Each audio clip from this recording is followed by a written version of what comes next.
Ils t'entendent pas, Vlad? Ouais? Ah bah c'est normal, faudrait peut-être que j'active le micro. Oh là là, et Vlad, à Mais chaque fois qu'il Vlad, Ah il a tenu 5 streams, il y a 5 fails. Bonjour. Bonjour. Bon, j'espère que Terrible. vous allez bien. Bon, allez, on Vous êtes en recommence. train de faire des gros wads. On recommence à zéro. Bonjour à tous. Du coup, donc bienvenue sur ce nouvel épisode de j'allais dire de Forever pour le coup, mais de TBA. Un nouvel épisode du tribunal même de TBA où nous allons traiter un sujet piquant, comme je disais. Et pour cela, on est un peu plus on est un peu plus que prévu, enfin on est un peu plus que d'habitude pour le coup. La salle est pleine. La salle est pleine, exactement. On se retrouve donc à la fois, donc je disais, avec Sam donc qui a son meilleur maillot du GOAT en caméra, et aussi donc hors caméra, on a deux comparses qui sont présents, notamment un qui faisait des doigts d'honneur sur le Discord en visio, qui s'appelle Maxime. Bonjour. Bonjour. Voilà. Et un deuxième qui vient tout droit du Mexique, qui doit être sous tequila actuellement, et qui s'appelle Quentin. Bonjour, exactement, toujours sous tequila pour recharger les batteries. Voilà, exactement. D'ailleurs, le Mexique, un coin que tu connais très bien. Du coup, toi, c'est Cancun à l'année, en fait, toi, au passage. Exactement. Ouais, On ne quitte jamais les vacances. ouais, c'est bien. Comme on dit, habiter en vacances, ça c'est bien, ça c'est plutôt cool. Par contre, il y a Enzo qui demande Sam pourquoi tu n'as pas mis ta robe. J'ai pas pigé là pour le coup. Bah, en Un gros, robe d'avocat? comme il faisait trop chaud, ouais, je voulais pas créer des problèmes chez les viewers, etc. Tu vois, Hmm. de surchauffe, tout ça. Donc, je me On suis sait dit, je jamais. vais Ouais, mettre une non, petite bien sûr. robe. D'ailleurs, très beau brushing aussi au passage. Euh, Bah, merci. Alors, du coup, pour revenir sur le sujet du jour, donc comme je disais, donc le sujet qui va être très épineux, qui est quand même assez clivant, comme vous pouvez même le voir Assez Cleveland, même. assez Cleveland, tout à fait, exactement. Un sujet qui n'est pas très net, au passage. Attention. Donc, comme vous voyez à l'écran, du cas Kyrie Irving.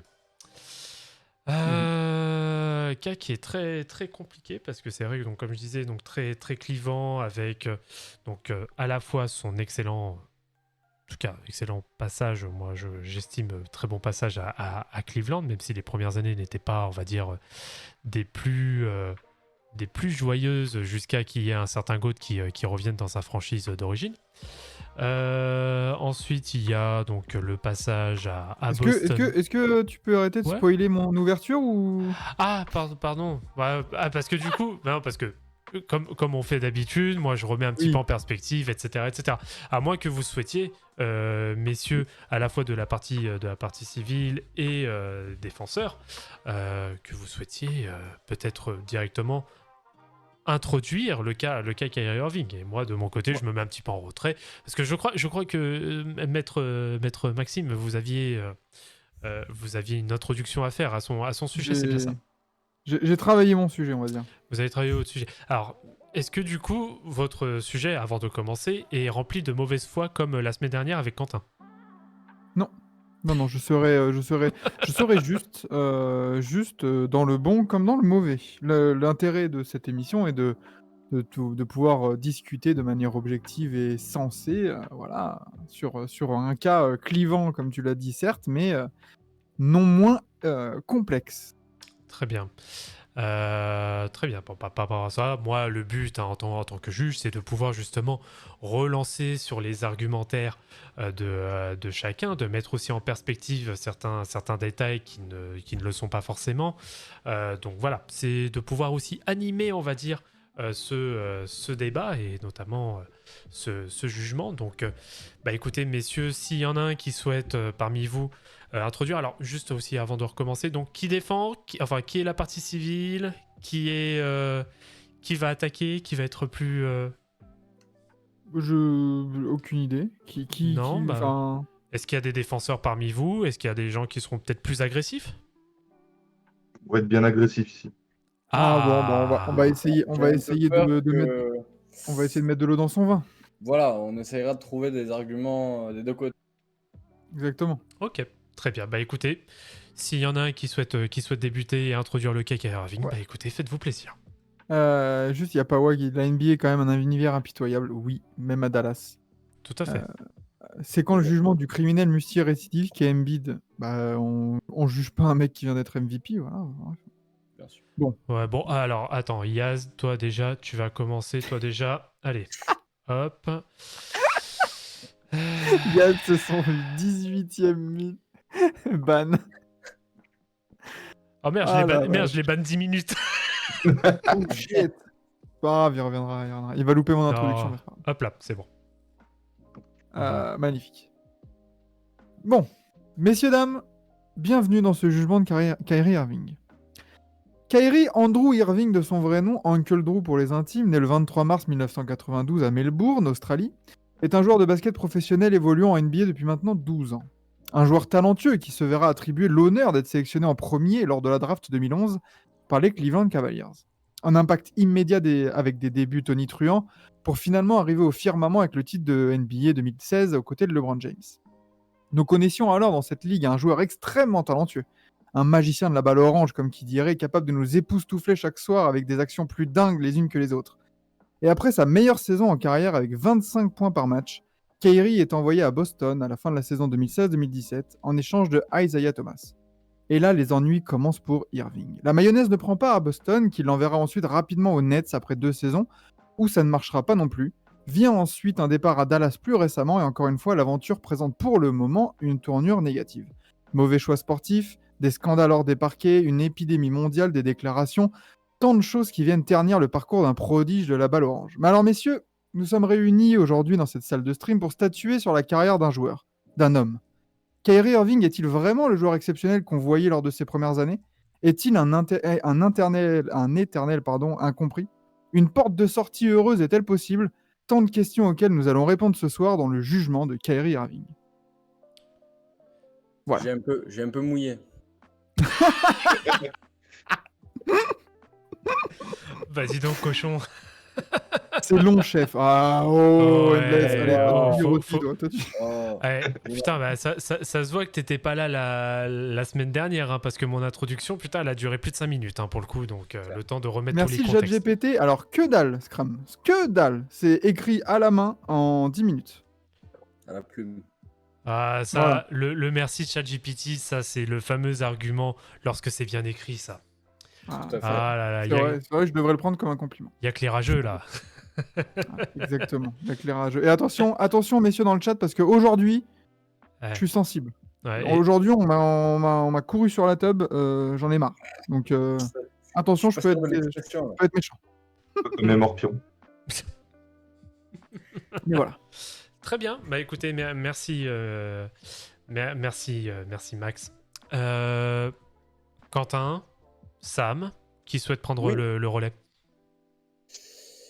Bah écoute, je vais un peu prendre le relais.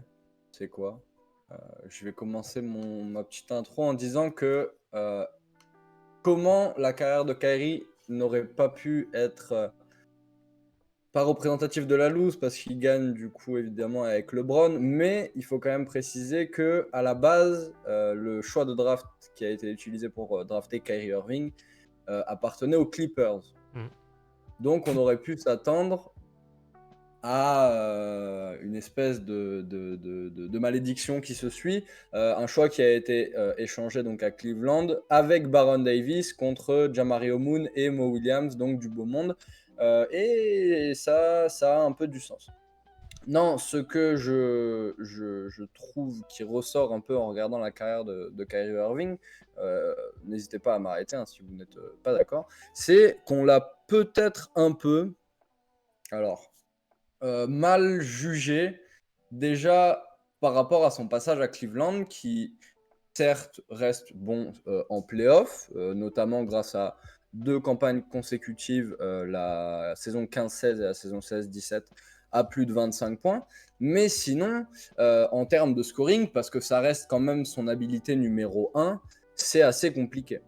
Même quand LeBron n'est pas là, il reste sur sa période à Cleveland à 21 points de moyenne, ce qui pour une superstar supposée laisse un tout petit peu à désirer, malheureusement. Après, à l'époque, évidemment, c'était pas les mêmes statistiques. Il y a de ça une dizaine d'années.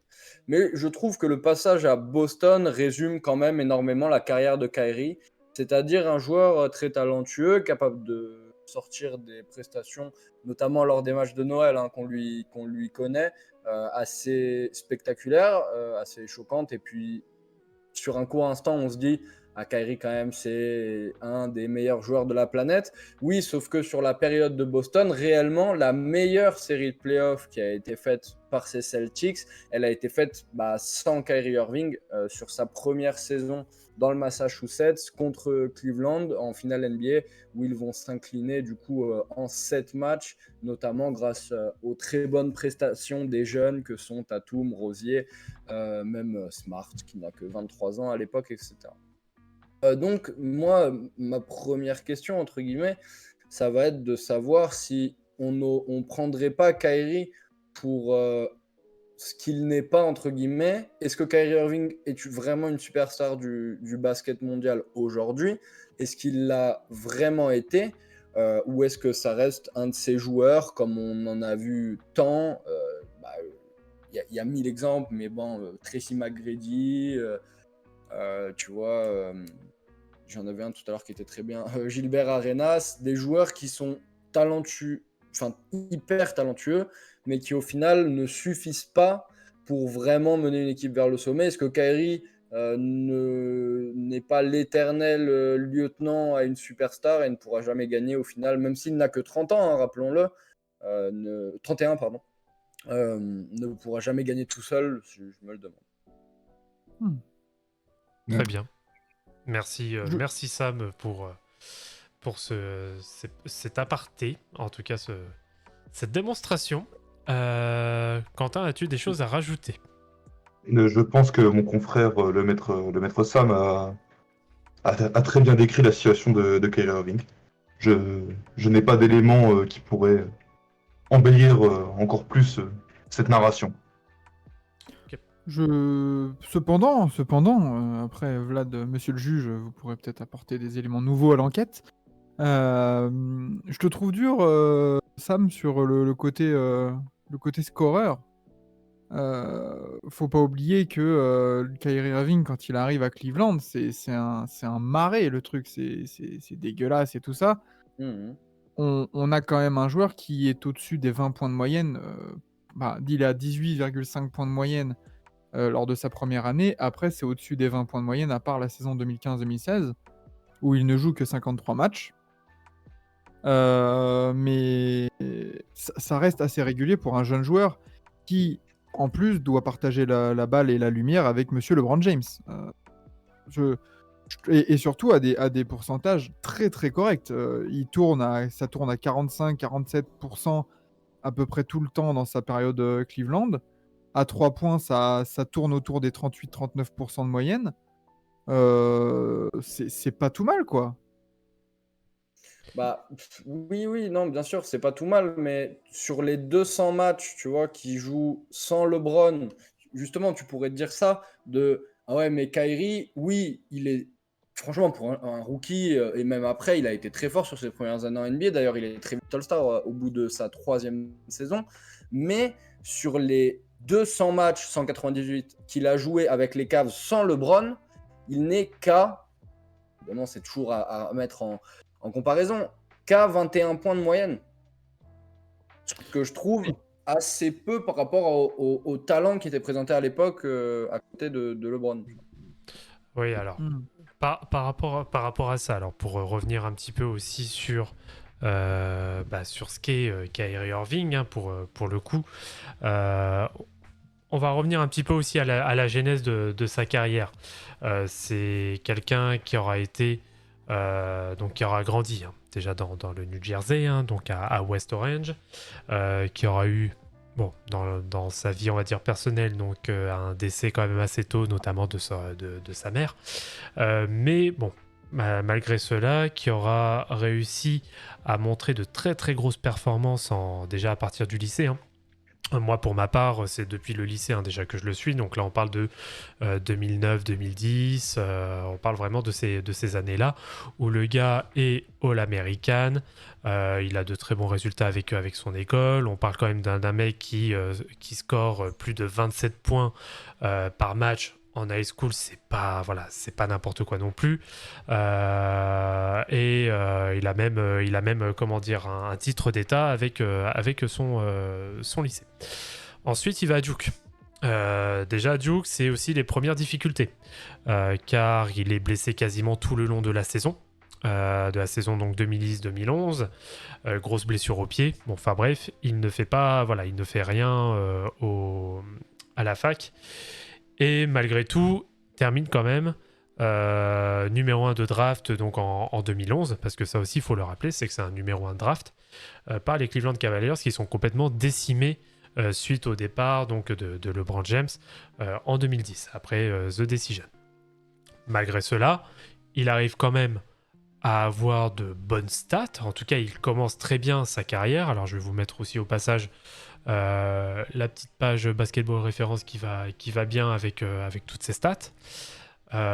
C'est quand même quelqu'un qui débute directement quasiment à 19 points de moyenne, qui présente quand même de bons de bonnes stats dès son début de carrière. Alors certes, c'est des stats un peu qui sont dans le vent, on va dire ça comme ça, parce que Cleveland, malheureusement, c'est c'est très très très compliqué.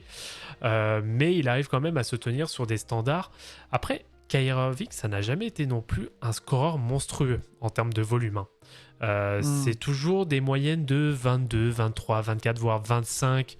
Allez, au plus haut, ouais, il monte à 27. Il monte à 27 points par match. Il a enchaîné presque 6 saisons à 27 points de moyenne. Hein. Ouais, mais... Enfin, 5 saisons. Ouais, 5 saisons en effet à 27 points de moyenne sur les dernières années. Alors après, moi je les prends pas vraiment en compte ces moyennes-là parce que c'est pas des gros échantillons, c'est des saisons à chaque fois qui sont tronquées, donc c'est toujours un petit peu compliqué. Et c'est ça. C'est exact. Je vois Yapawa qui dit Monsieur Irving qui en avait assez d'être dans l'ombre du maître a voulu partir. C'est vrai que c'est une donnée qu'on doit prendre en compte. Oui, bien sûr, ça on va en parler. C'est que Kyrie Irving, quand j'ai abordé le transfert à Boston, c'est une volonté de Kyrie Irving qui sort justement de sa grosse saison à 25 points de moyenne et qui se dit peut-être, en fait, mon rôle peut être aussi différent dans une franchise. Et je pense que là est toute la question. Je pense que Sam l'a parfaitement proposé. C'est est-ce que Kyrie Irving, est-ce que les gens, est-ce que lui-même, les observateurs et tout le monde un peu de la NBA, est-ce qu'on ne l'a pas un peu vu trop beau pour ce qu'il n'est en fait? Tout simplement. Kyrie le premier, est-ce qu'il s'est pas vu un peu trop beau en tant que franchise player potentiel et en fait, il se mange un mur constant et depuis, en fait, on voit bien que c'est depuis ce move que la carrière de Kyrie Irving, elle est en décrescendo total. Par rapport à ça, alors en effet, alors pour remettre aussi un peu le contexte, c'est surtout aussi ce qu'on commençait à reprocher à Kyrie Irving avec Cleveland lorsqu'on arrive justement sur l'année 13-14, c'est que bon, t'es bien mignon, t'es une machine à highlight, t'es capable en effet de scorer un peu comme tu le souhaites, t'es capable de balader n'importe qui, mais par contre, faire gagner des matchs, c'est une autre histoire. Malgré qu'il ait eu des matchs, on va dire, très clutch, etc. Mais ça ne suffit pas sur une saison régulière de 82 matchs pour apporter une équipe ne serait-ce qu'avec des résultats. Je ne parle même pas forcément de play-off, mais au moins d'avoir des résultats corrects qui te permettent de dire, en effet, à quelques détails près, les playoffs, ça peut se négocier. Alors que Cleveland, malheureusement, sur les 3 premières années qu'il a faites, Cleveland, c'est des bilans plus que négatifs. Ensuite arrive en effet en 2014 LeBron James. Et là, on sent clairement que papa revient à la maison. Et là, ça prend une toute autre dimension avec Kevin Love qui arrive. Entre-temps, il y aura eu aussi un recrutement et des moves en courant de saison, on va dire XXL, pour amener Iman Shumpert, J.R. Smith, Timofey Mozgov, qui malgré tout aura été très bon à Cleveland. La colonne vertébrale de 2016, ouais, voilà, tout simplement. La colonne du titre avec Tristan Thompson, etc. Donc là, en effet, ça va lui donner un cadre qui va lui permettre peut-être de se décomplexer complètement, justement, de ça, parce qu'il sait très bien que il peut plus ou moins faire ce qu'il veut. Derrière, il y aura toujours papa qui sera là pour tenir la baraque. Et pour le coup, c'est quelque chose qu'on verra très bien sur les 3 années qu'il fera avec LeBron James et Kevin Love, hein, qui sont déjà des vétérans à cette époque-là. En tout cas, Kevin Love qui commence clairement à devenir un vétéran. Pour le coup, on aura vu Kyrie Irving en effet prendre feu, hein.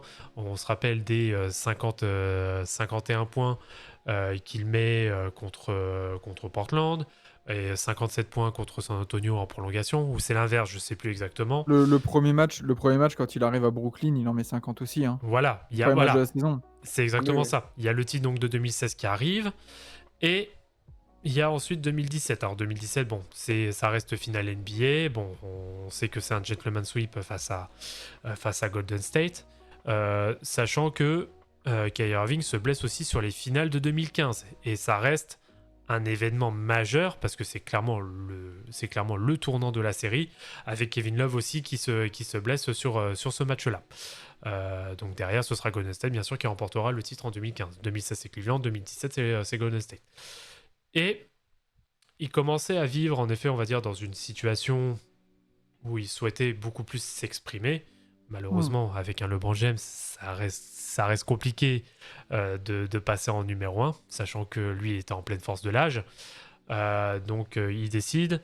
De toute façon, après, on le saura quelques mois plus tard, l'ambiance qui régnait à Cleveland, déjà à partir de la campagne, hein, de Playoff 2016, hein, où le gars s'était complètement mis en retrait de tout le monde. Le mec, il s'était fait une bulle, en tout cas le mec associable comme pas possible. Donc c'était déjà un peu le signe du début de la fin. Et 2017, les choses n'ont clairement pas été arrangées. Donc il souhaite partir en effet à Boston avec son ami Gordon Hayward, hein. On se rappelle de la conférence de presse lorsqu'il se présente avec leur maillot, les regards de braise, etc., etc. Malheureusement, Gordon Hayward, premier match face à Cleveland, pour l'opening night, il se fait la cheville qui est complètement déchiquetée. Et derrière, Kyrie Irving fera une 60aine de matchs avec Boston, donc blessure, etc. Et malheureusement, ça va être ça la suite de sa carrière, entre à la fois donc blessure. Là, je vais regrouper à la fois ce qui s'est passé à Boston et à Brooklyn. Donc, des blessures. À côté, il y a aussi de l'extra-sportif, avec notamment un comportement où, suite aux événements, notamment du coronavirus, le mec refuse de se faire vacciner. Donc, automatiquement, il est complètement mis de côté. Derrière, refuse toujours sans être payé, etc. Je ne sais plus combien de millions de dollars au total il a laissé échapper avec ses convictions. Alors après, je ne remets pas en cause ses convictions, mais ça conditionne sa carrière. Donc voilà, il y a tout ça qui se passe. Bon, il y a une demi-finale de conf qui se fait en 2021 contre Milwaukee, qui se termine à une pointure de pied de Kevin Durant pour le coup en match 7.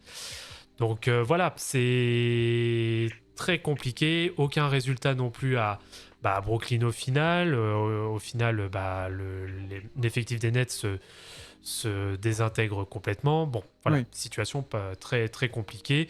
Et derrière, donc, il est échangé cette année à Dallas. Et malheureusement, son trade à Dallas fera que les résultats collectifs...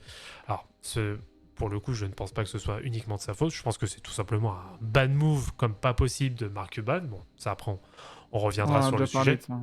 Voilà. Et là, ça a été la descente aux enfers pour Dallas. Donc là, le but, en effet, c'est de pouvoir remettre complètement en contexte toute sa carrière. Et avec la question, on va se dire au final, est-ce que, ce qui est le cas pour tous les épisodes des tribunaux, c'est est-ce que l'intéressé est complètement, on va dire, responsable, en effet, de sa situation. Excusez-moi, votre honneur, j'aimerais rajouter aussi... une baisse significative, statistiquement parlant, de M. Kyrie Irving lors des playoffs, que ce soit à Boston ou aux Nets. Ouais.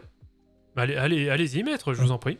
Parce que lors de la saison 2018-2019, c'était pas la meilleure saison de Kyrie Irving, mais c'était une saison très sérieuse, quasiment 24 points, 5 rebonds, 7 passes. Il y a déjà une baisse en playoff, où il baisse sa moyenne de points.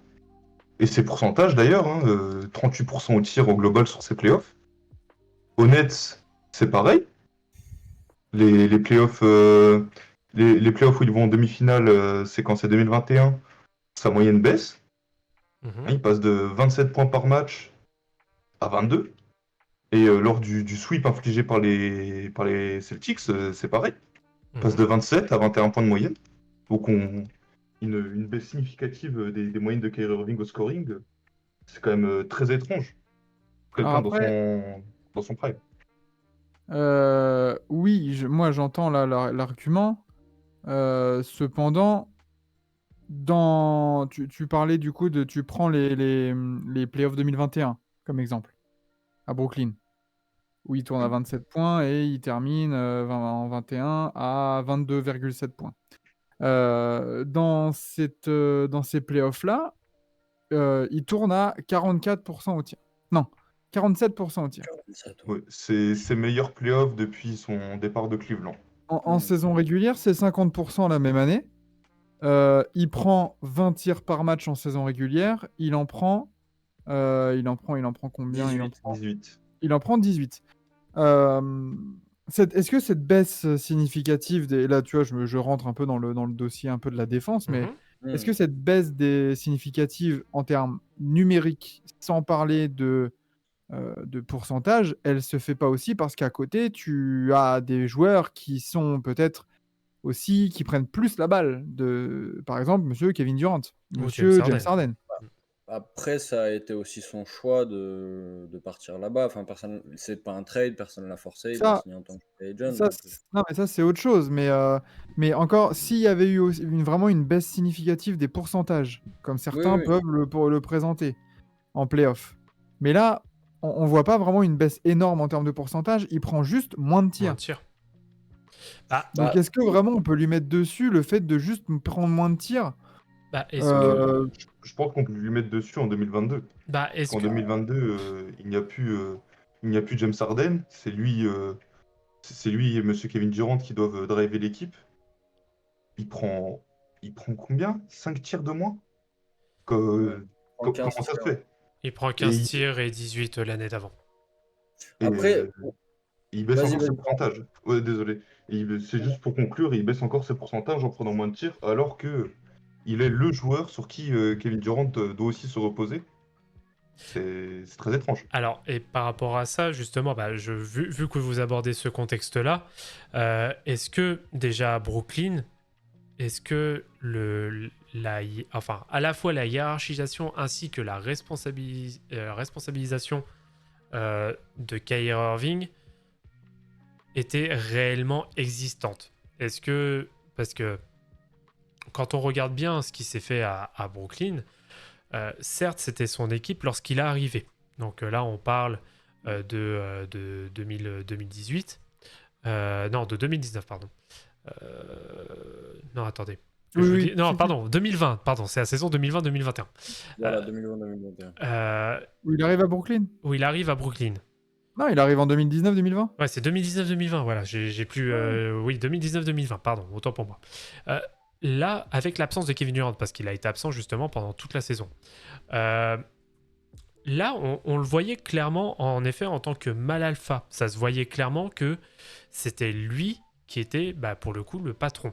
Sauf que ensuite, une fois que Kevin Durant est arrivé, donc frais, en tout cas apte à jouer, on a senti que, bon, ce qui est pour moi plus que logique que Kevin Durant soit le numéro 1. Sur ça, moi, j'ai aucun problème là-dessus.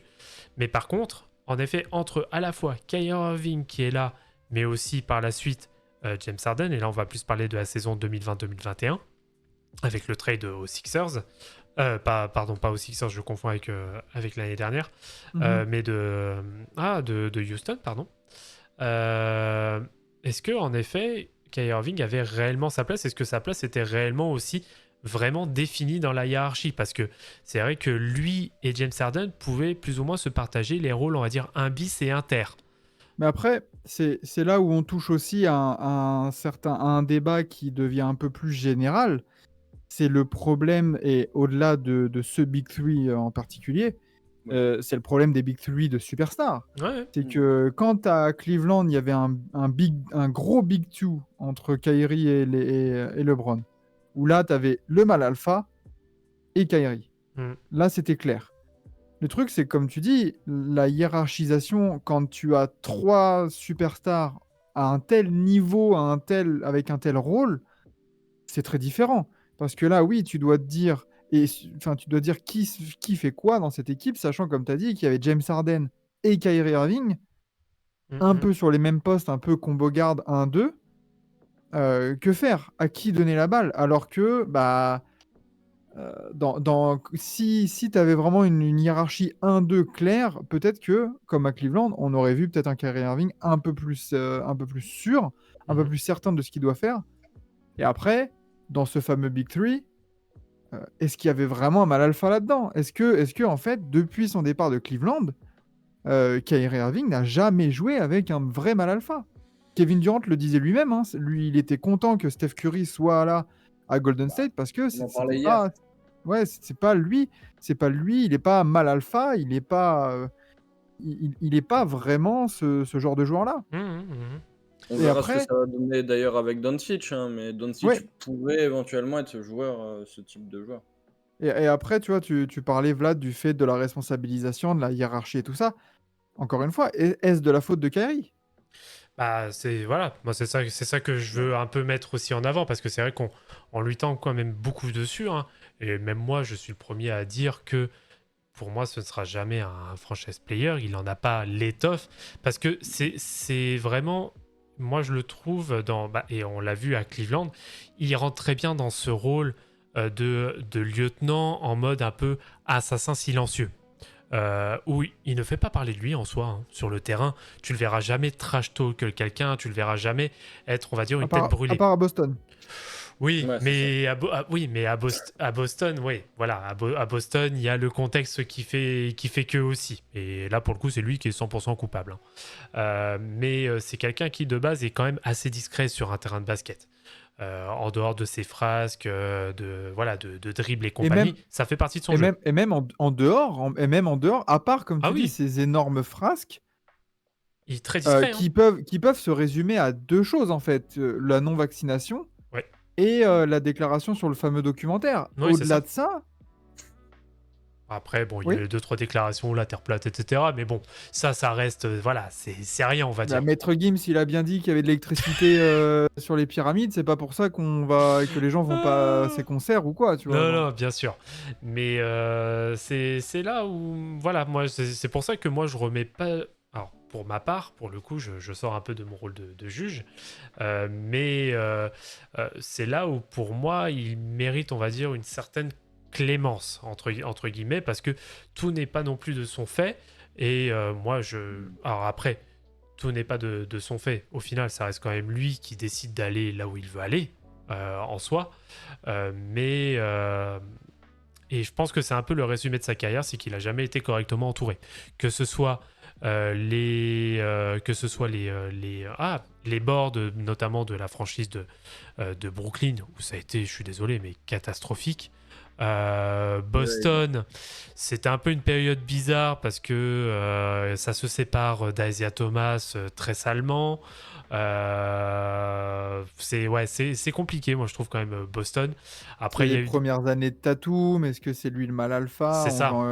Pique en Oui. 3, est-ce que on voit des trucs, mais est-ce que Tatum et Kyrie ça peut le faire? Il y avait déjà Jaylen Brown avant. Exactement.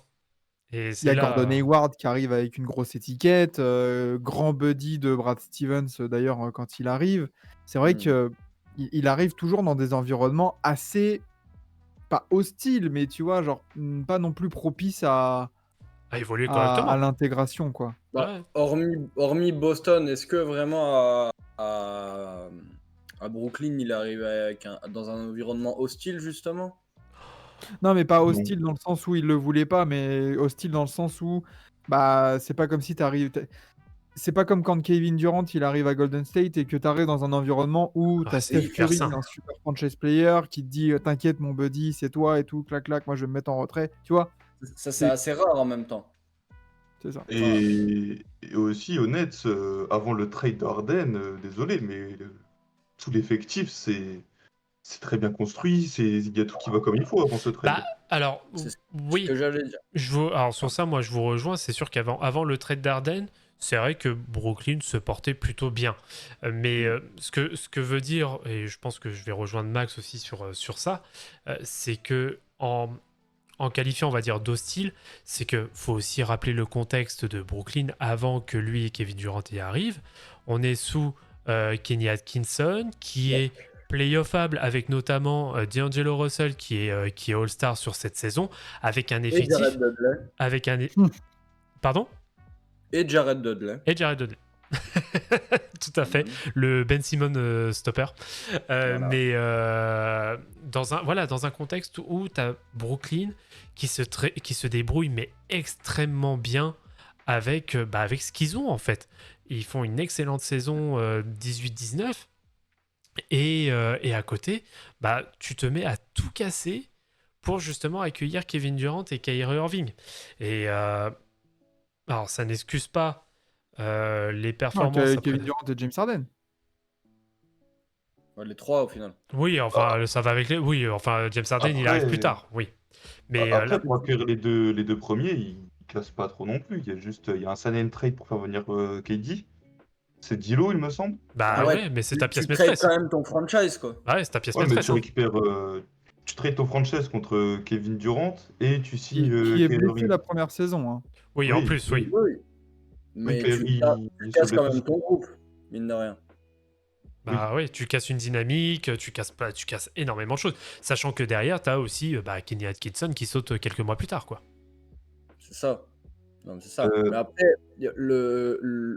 pour le coup, Sean Marks a aussi sa part dans le dossier, dans le sens où, ouais, comme vous l'avez dit, tu pètes ton effectif parce que même avant le trade d'Arden, t'as du Jarrett Allen, t'as du Caris LeVert, t'as des pics de draft qui quand même peut servir parfois en NBA. Mhm.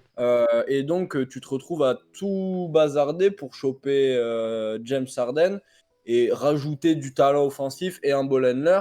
Et au final, ça met un peu, du coup, comme vous le disiez, un peu en arrière Kyrie, qui va se retrouver avec moins de responsabilités offensives. Et du coup, ça le dessert aussi. Donc, il y a aussi un responsable là-dedans. Je trouve, moi, c'est Sean Marks. Et c'est peut-être le pire GM pardon, j'ai un moustique. Qui a connu Kyrie dans sa carrière. Dis-moi, petite précision, Kenny Atkinson, Ouais. qui a voulu le dégager déjà? Attention, oui, et sur ça, oui, Kenny Atkinson, alors ça, je te rejoins, ça a été plus ou moins en accord avec les volontés à la fois de Kyrie Irving et de Kevin Durant. Tout à fait. Parce qu'ils ont été consultés pour ça. Hein. Oui, Après, oui. en fait, j'ai l'impression que le cas de Kyrie Irving, il peut être résumé dans une analogie scolaire, on va dire. C'est que Kyrie Irving, pardon, c'est cet élève qui est moyen, enfin, qui est bon, tu vois. Et au conseil de classe, il dit, non mais moi je veux faire médecine, je veux aller dans la meilleure école. Et en fait, j'ai l'impression que c'est comme si cet élève Kyrie Irving, il n'avait pas eu de remise, de retour à la réalité du conseil de classe. Genre en mode pour lui dire, non, non, tu n'as pas le niveau pour faire ça, fais plutôt ça. Et tu vois, quand on dit, oui, il a voulu se prendre pour un franchise player et tout ça, mais est-ce qu'il a eu vraiment... Alors oui, il a tort du coup de se voir un peu trop beau, Mhm. mais est-ce qu'il a eu la voix de la raison pour lui dire que ça soit entraîneur, front office, coéquipier, pour dire, non mec, reste, t'es une option 1 bis 2 si tu veux, mais t'es pas un patron, t'es pas le patron et reste dans ta zone, tu vois, genre... Ça l'a toujours. Enfin, je sais pas si c'est du surcotage ou quoi, mais sur sa période avec Cleveland, il était peut-être vu comme trop beau et du coup, je pense que vraiment le passage qui a fait un déclic, c'est ça. C'est évidemment le passage de Cleveland à Boston qui a refroidi beaucoup de monde parce que tu te rends compte que, en fait, ouais, c'est pas une superstar. Et derrière, les Nets viennent le signer au quasi-max. Je regardais le contrat de tout à l'heure, Ouais. mais c'est du 35 l'année, 37, quelque chose. Ah oui, c'est ça, c'est plus de 30 millions sur l'année, ouais. Ouais, après, Voilà. tu vois, il y a Scram sur le chat, là, il dit: «Il faut parler des mauvais choix de Kyrie». C'est vrai que de toute façon, sa carrière et c'est pour ça qu'il y a une telle différence entre le joueur, enfin, ce qu'il peut faire sur le terrain et ce qu'il peut faire en dehors du terrain. Ah, C'est ouais. qu'il est exceptionnel sur le terrain, il est beau à voir jouer, il fait des dingueries et tout ça, mais après, tu as l'impression que c'est vraiment le chat noir de la NBA, entre guillemets. C'est de sa faute, hein. Mhm. Mm. Mais les mauvais choix, comme il dit, voilà, il demande son trade de Cleveland alors qu'il y avait la place pour LeBron. Un trade qui a été un lose-lose pour tout le monde. Parce que la carrière d'Isaiah Thomas à Cleveland, enfin, c'est dégueulasse, tu vois. Genre là, c'est un lose-lose de Bah, ouf. le plus gros asset que Cleveland récupère dans le trade, c'est Colin Sexton. Ah, Voilà. oui, et en plus, non, attends, attention, en C'est plus, un pivot de draft. je t'apporte la précision, Max. Il récupère pas Isaiah Thomas, hein. Il est pris en agent libre, hein. Ah oui? Ouais, C'est un Sané. non, c'est pas. Il est dedans. Ah, Il est non, dans le autant pour package. moi. Non, c'est moi qui dis une bêtise. C'est qu'il a été blessé en première partie de saison. Ah oui. Voilà. Oui, Oui, parce pardon. qu'après, il a eu ses problèmes de hanche et tout. Mais bon. Oui, c'est vrai. Donc voilà. Et après, ensuite, il quitte Boston juste avant que Tatum n'explose. Donc là, c'est totalement de sa faute. Il voulait faire sa réunion avec ses buddies. Ouais, ouais. Et peut-être que si Tatum ne devient pas le joueur qu'il est, si Kyrie reste, effectivement, après, ça reste un what if, hein. Mm. Mais et après, il quitte les Nets alors que le Euh, trio avec KD et Harden fonctionnait bien. En fait, j'ai l'impression que le grand problème de Kyrie Irving et ce qui peut expliquer peut-être son, son instabilité, on va dire, parce que là, on peut parler d'un joueur instable, hein, qui fait Ah quelques oui. saisons et après ça vire. Euh, c'est peut-être qu'il, tu sais, c'est un besoin de reconnaissance ou d'affection ou de responsabilisation, tu vois, un peu genre, bah, typiquement, tu vois, à Boston, le fait que le run de playoff il soit incroyable sans lui, Mm. et il y avait cette possibilité de rejoindre ses potes à Brooklyn où il y avait une vraie histoire à écrire, ça a peut-être joué là-dessus, tu vois, le truc en mode, bah finalement, ils n'ont pas besoin de moi. Au Nets, il est un peu devenu la troisième roue du carrosse parce que très clairement, le grand what if des Nets à cette époque-là, c'est quoi? C'est la blessure de James Harden en playoff. Mm. C'est à partir de oui, là oui. qu'on s'est dit, OK, il y a un KD sur une jambe, il y a Kyrie, et on n'a plus. Non, non, non, mince, c'est la blessure de Kyrie et Harden qui porte les Nets, pardon. Mais voilà, encore une fois, blessure de Kyrie, ils vont un peu loin, ça passe de tout près. Il se dit, bon, bah voilà, est-ce que j'ai ma place ici, en fait? J'ai Bah, l'impression que c'est tout le temps la même chose, tu vois. en fait, ouais, pour un peu résumer la carrière de Kyrie Irving, en fait, en fait, il est blindé de paradoxes. C'est un mec qui, sur le terrain, est quand même très intelligent, qui, en tout cas, moi, j'ai pas de souvenir, même à l'époque où, du coup, je suivais énormément les Cavs, bah, parce qu'il y avait LeBron, etc. Bah, il n'y a pas un match où on peut dire clairement que si Cleveland passe à côté, bah, c'est de la faute complète de Kyrie Irving. C'est un mec qui, voilà, qui est extrêmement beau à voir à jouer. Je pense que lui, il est facile dans mon top 3 des joueurs les plus agréables à regarder jouer. Il est quand même propre, même s'il peut avoir de temps en temps Oui. du déchet au tir. Mais voilà, c'est quelqu'un qui ne force pas grand-chose. En tout cas, voilà, c'est l'un des joueurs les plus élégants à regarder jouer, qui est hyper clutch. Mais par contre, c'est quelque chose qui ne se voit pas en effet sur sa gestion de carrière. En fait, C'est tout l'inverse. j'ai l'impression que Kyrie, c'est un joueur. Après, on va peut-être. J'ai quelques comparaisons avec des joueurs qui va peut-être faire hurler à certains. Mais c'est un joueur avec des hauts incroyables, Mm. mais une carrière globale, quand on va la prendre avec un peu de recul, une carrière assez moyenne en Ah fait. bah la carrière, ouais, si tu fais la carrière globale, bah en fait tu dis, en fait moi la première chose quand tu me dis Kyrie Irving, si tu prends un peu de recul et qu'admettons il mette fin à sa carrière là par exemple demain, bah moi la première réaction que j'aurais c'est fait chier. Ben oui. Est-ce que ça restera pas un gâchis Oui. tout le temps? Et parce que en vrai, quand tu regardes la carrière en global, il est certes champion, il fait des playoffs incroyables. Là, on parle pas du joueur à proprement parler de ce qu'il peut proposer Mhm. sur un terrain, mais en soi, il a été dispensable partout, partout où il a été. Et les équipes sont toujours revenues, enfin, ne se sont pas écroulées après son Mhm. départ. Ah, Et c'est là où le bas blesse pour Kyrie. il est magnifique, mais ça reste un lieutenant. Ce n'est pas c'est pas un mal alpha ou c'est pas vraiment une superstar à proprement parler dans cette NBA au même rang que certains autres joueurs. Ouais, Est-ce que je peux me permettre une comparaison assez frauduleuse avec un joueur là maintenant à l'âge de Vas-y, Kyrie? j'en aurai d'autres aussi, si tu veux. Par exemple, imaginez Attends, vas-y. Est-ce qu'on a la même? si Jamal Murray il bosse un peu ses handles Ah. Typiquement, et qu'il j'avais part aux ça. Wizards dans 2 ans. Ouh. Non, peut-être un peu. En vrai, là, les âges regardés correspondent pas exactement, mais en soi, Non, mais c'est exactement la comparaison que j'avais. C'est ce genre de joueur qui, gros scoreur, mais ça n'a pas vraiment le plafond pour être un homme qui mène une franchise vers le titre. Genre Ça peut comme être Allen Iverson. ça peut être un franchise player, oui. mais de là à aller vers le titre, tu vois, Oh. genre ça reste limité pour aller vers ce step-là. Oh, Je dis pas que c'est des joueurs limités, hein, attention, hein, mais des joueurs sur lesquels tu peux donner une franchise les yeux fermés et dire ok, avec lui j'ai clair l'ambition d'aller en finale, il y en a très peu en NBA. Et Jamal Murray pour l'instant n'en est pas un. Mais tu vois, genre, est-ce que Kyrie, oui, c'est pas Jamal Murray? Est-ce que c'est drôle parce que ça va faire running gag, mais est-ce que on n'a pas un reboot peut-être un peu moins problématique en termes d'opinion, voilà, bref, chacun ses opinions. Mais est-ce qu'on n'a pas un reboot de Kyrie en la personne de Jalen Green? Dans le sens où on le présentait peut-être comme un franchise player, comme une superstar, et finalement, les saisons faisant, on se rend compte que peut-être c'est un super scoreur, mais pas un mal alpha. Ça m'étonnerait pas que Jalen aille plus haut quand même. Scoring. Ouais, Mais par contre, il est moins doté, enfin, moins gifted, techniquement, je trouve, que Kyrie. Mais physiquement, non.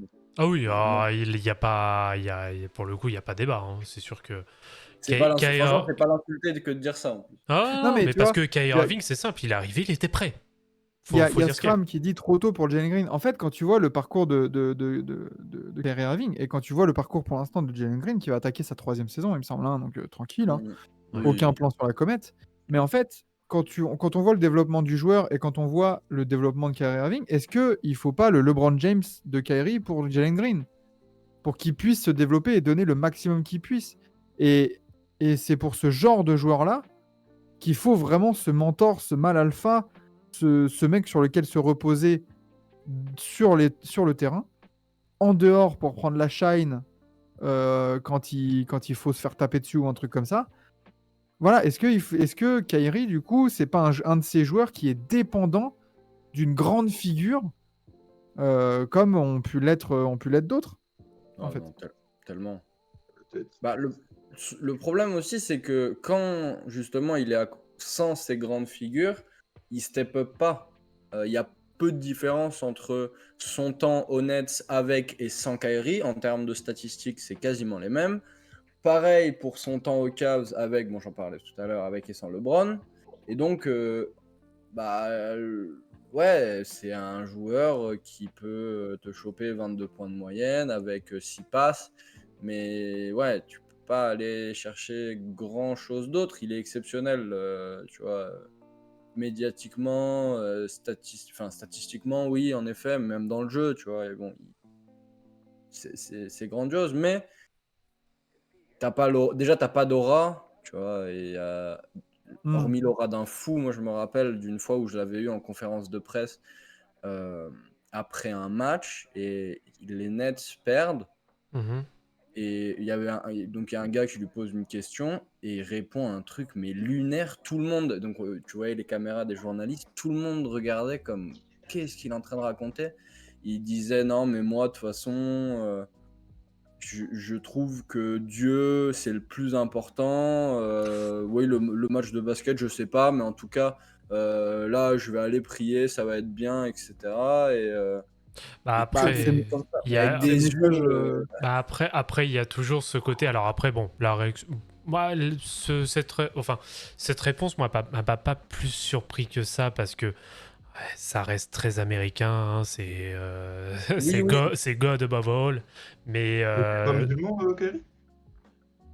Comment? si, si.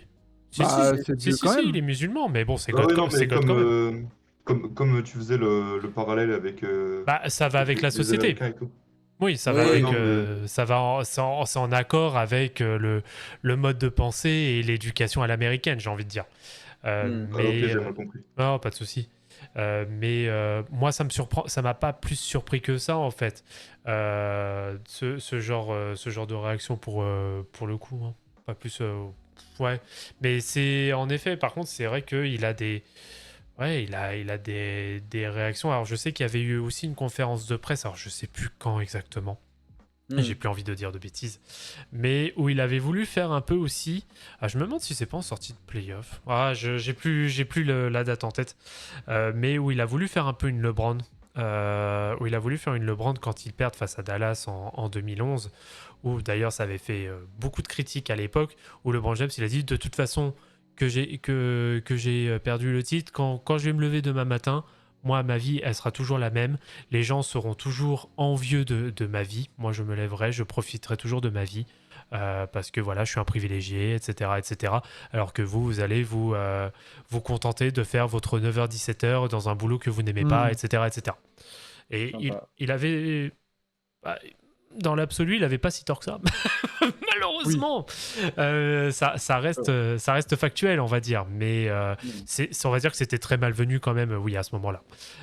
Mais Ouais. il avait eu une réaction, et moi, limite, c'est plus ça qui m'a fait tiquer parce que, ouais, je sais pas, ça, venant de Kyrie Irving, en fait, ça lui va pas de trash talk comme ça. Ça lui va pas d'être dans la provoque, etc. Même ce qu'il a fait sur le terrain de Boston, à la fois les doigts d'honneur, de piétiner sur le logo, etc. C'est un truc qui lui va pas. Non, Il- c'est clair. c'est dommage, c'est ça qui ternit pour le coup son image, je trouve.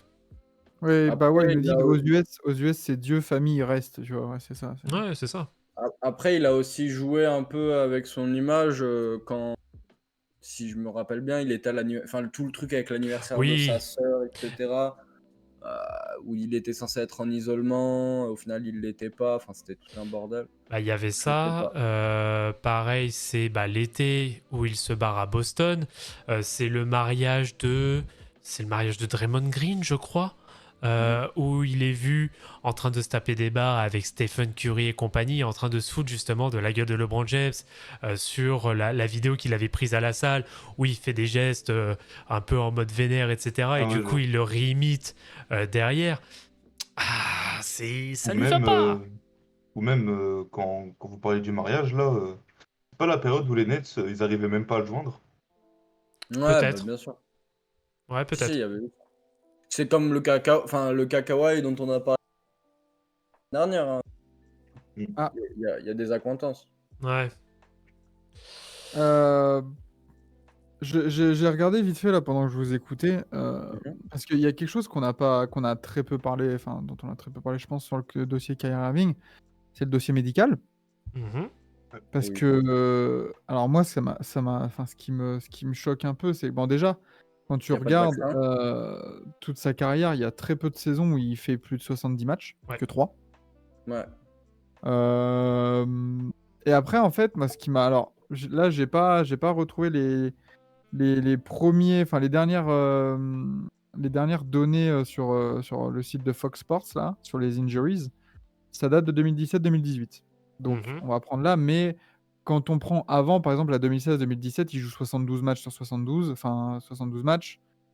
2014-2015, 75, 2013-2014, 71, et après, il y a de la cinquantaine de matchs. Bon, il y a dû avoir quelques blessures, mais ça restait un dossier médical assez tranquille. J'ai compté les blessures par saison. Ah bah, Déjà, dès la saison 2017-2018, il y a 7 blessures différentes. En oh, purée. 2018-2019, il y en a 13 de dénombrés. Oh. Ensuite, 2019-2020, avec la coupure, du coup, il y en a Mhm. 6 quand même. 2020-2021, il y en a 10, sachant qu'il y a aussi les trucs par raison personnelle et tout ça, Oui. mais voilà, moi j'ai compté tout ça en absence. Mm. 2021-2022, il y en a 10. Et la saison qui vient de s'achever, il y en a 10 aussi des blessures différentes. Et encore sur 2021-2022, il y en a 10, mais dedans, il doit y avoir La période où il pouvait pas jouer, où il Ah avait bah oui, été c'est ça. Ouais, c'est ça. exclu de Ouais, l'équipe. ouais, c'est La ça. plupart, c'est ineligible to play, hein. C'est Ouais, ça, hein. c'est ça. On parlait du Et dossier médical, mais il a pas non plus beaucoup de vaccins, j'ai l'impression. c'est ça. Ouais. Et le Portez-moi pire, en fait, votre carnet de santé. le pire C'est pour Kyrie, c'est que quand tu regardes son historique de blessures, t'as des adducteurs, t'as de la hanche, t'as du dos, t'as du pied, t'as bon, les trucs de vaccin, t'as de la face, des adducteurs encore. Euh, c'est compliqué, t'as l'impression. Il y a du doigt, il y a du genou en 2020, il y a de l'épaule en 2019. T'as l'impression qu'il est, il est pété de partout, en fait, Kyrie Irving. Mm. Ouais, bah malheureusement ça va avec le reste. Enfin, sa carrière, on va dire, est assez longiligne enfin, elle reste assez linéaire tout le long de sa carrière parce que c'est vrai que oui, déjà c'est simple, il a zéro match, enfin il a zéro saison à plus de 72 matchs, si 75 matchs pardon. Ouais, voilà. C'est seulement 2014-2015, donc c'est la première saison avec LeBron. Donc il a dû se rendre compte qu'il fallait peut-être qu'il se pousse un peu. Il se bouge le cul. Voilà, qu'il se bouge le cul un petit peu. Et d'ailleurs, bizarrement, ouais, non, j'allais dire bizarrement, mais c'est l'une des saisons en plus où il a l'un des plus gros temps de jeu. Mais bon, enfin Euh, bref. je, je vais vous couper vite fait, je viens d'aller regarder un petit truc, un petit comparatif avec un joueur souvent décrié par ses blessures. Mhm. Un comparatif avec Monsieur Anthony Davis, qui est arrivé un an après Kyrie Irving au NBA, donc il y a Ouais. une saison d'écart. Mm. Kyrie n'a joué que 11 matchs de plus que Anthony Davis en carrière. Oh, ça en Bah, et dit puis, beaucoup. c'est terrible parce que quand tu regardes pareil sur le comparatif, là, vous pouvez le voir. Là, si tu zoomes un peu, je pense qu'on comme ça, vous pourrez le voir. Ouais. 381 matchs en 6 saisons à Cleveland, seulement 2 saisons de moins, mais il est qu'à 143 matchs à Brooklyn. Ouais.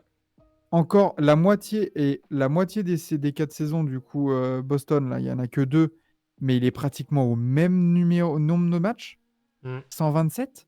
Ouais. Et là, Dallas, il y a 20 matchs, mais bon, c'est de la trade deadline et tout ça. Mais c'est vrai qu'en fait, tu vois une tendance à la fragilité physique, en plus de ces problèmes de décision, de mauvais choix et tout ça, de je me vaccine pas ou quoi. Mais c'est vrai que petit à petit, on se rend compte que, bah, en fait, il joue de moins en moins de matchs, quoi.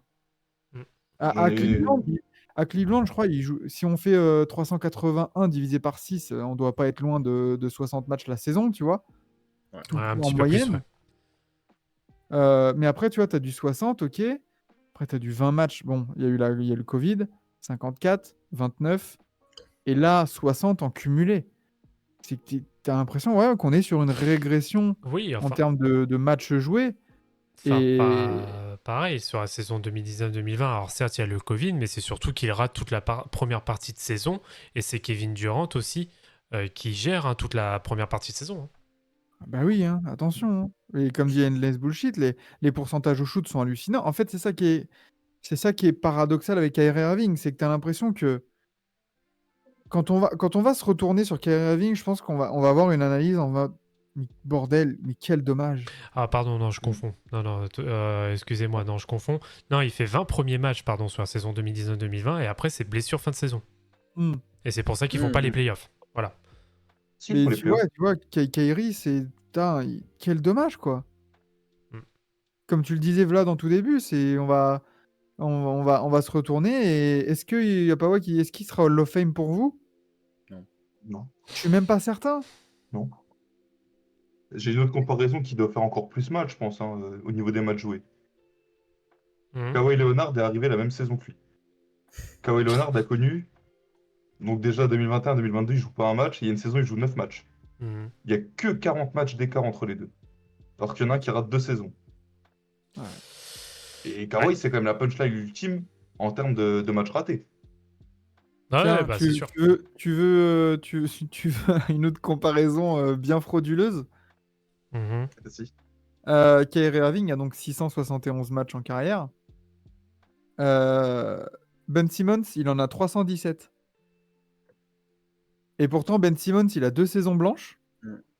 Et il joue pas depuis, depuis 1 an et demi. Donc déjà, tu Et retires il est 160 arrivé matchs. en NBA Saison en après. 2016, 5 ans après. Ouais, ça compte, ouais. Donc tu te dis, Ben Simmons en 5 saisons à la moitié de la carrière de Kyrie, quoi, en 12 ans. J'ai envie d'aller Enfin, faire une comparaison, mais attends. Ah, c'est ça y est, compliqué. ça va continuer les comparaisons. Non, ouais, non, Endless, j'allais en sortir une, mais non, ça marche pas. Endless Bullshit et maillot retiré aux Cavs. Oui, Non. si. Obligé. Si. Pour le Obligé. titre, obligé. C'est le premier. Si Est-ce c'était pas le que... premier, je suis pas sûr. Si, Ouais. malgré tout, si. Son maillot, là, pour le coup, c'est un no-brainer, hein, il sera retiré. Mais Est-ce le que... côté premier titre, shoot iconique, Ouais, performance de ouf, drafté par Cleveland, ça joue trop. parce que faut rappeler, Mais franchement, si c'était genre le troisième titre des Cavs, ouais, ce sera autre chose. je suis pas certain que ça a le même poids, tu vois. Ah, faut rappeler aussi sur rien que pour son match 5 en finale 2016, le double 41 points qu'il fait avec LeBron, déjà rien que ça, c'est bon, c'est acté. Mais est-ce que niveau retrait de maillot, on serait pas sur un cas à la Kevin Durant, justement, à OKC? Non. Non, mais tu sais, Bah, le joueur iconique qui a rapporté des choses qui ont jamais été rapportées dans la franchise, pas tout seul, hein, bien sûr, mais... Parce que tu vois, KD, c'est le premier MVP du Thunder, forcément, la non, mais franchise a atteint. oui, c'est similaire dans le sens où KD va évidemment avoir son maillot retiré. Non, mais tu vois, en termes de discussion, tu vois, plus. Et il n'y a même pas de Parce que t'es discussion. pas... Ah non, il y a non, pas. mais quand je dis les discussions qu'il peut y avoir entre fans, tu vois, avec le côté départ dégueulasse.